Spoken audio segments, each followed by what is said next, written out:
ഇതിനി എന്നെ പരിപാടി എന്നറിയാമോ? ഞാൻ നാട്ടിൽ നിന്ന് കുറച്ച് ചക്ക വിളയിച്ചത് കൊണ്ടുവന്നായിരുന്നു. അപ്പം നമ്മൾ ട്രാവൽ ചെയ്യുമ്പോൾ ആദ്യം ഓയിലും ഒന്നും ചേർത്തുകൊണ്ട് വരാൻ പറ്റത്തില്ലല്ലോ, നെയ്യൊക്കെ ഒഴുകിയാലെന്നോ ചെയ്യും. അപ്പം ഞാനിവിടെ വന്നതിന് ശേഷം കുറച്ച് നെയ്യൊക്കെ ഇട്ട് ഏലക്കാപ്പൊടി, ചുക്കുപൊടി, നട്ട്സ് ഇതെല്ലാം അങ്ങോട്ട് ഇട്ട് കണ്ടോ, ചക്ക അലുവ. അതിൻ്റെ പരുവ എങ്ങനെയാണ് നോക്കുന്നതെന്ന് ചോദിച്ചാൽ നമ്മൾ ഹൽവയുടെ പരുവ ഇങ്ങനെയാണ് നോക്കുന്നത്. നമ്മുടെ സ്പൂണേൽ പറ്റത്തില്ല. കണ്ടോ, ഇങ്ങനെ ഹലുവ സെറ്റായോന്ന് നമ്മൾ നോക്കുന്നത് കണ്ടോ.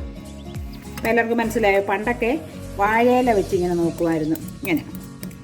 അപ്പോൾ ഇത് ഹലുവ സെറ്റായിട്ടുണ്ട് കണ്ടോ, ഒട്ടും സ്പൂണേ പിടിക്കത്തില്ല. ഇനിയും ഞാനത് ഇതിലോട്ടിങ്ങും ആക്കുക. അങ്ങനെയുണ്ടോ, ഇനി ഇതിനകത്ത് സെറ്റാക്കി വെക്കുക.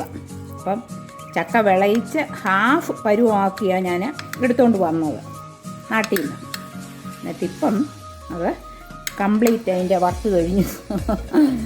അങ്ങനെ ചക്ക വിളയിച്ചത് റെഡി. നല്ലതുപോലെ നെയ്യൊക്കെ അങ്ങോട്ട് ചേർത്ത് അങ്ങോട്ട് കഴിച്ചേ.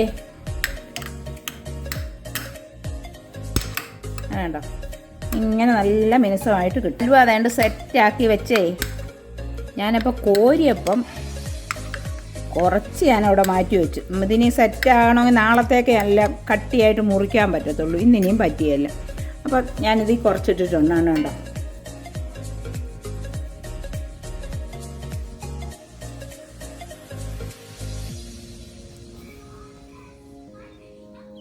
അല്ല, ഒറിജിനൽ ചക്ക തന്നെ, മാവ് ഒന്നും ചേർത്തതല്ല.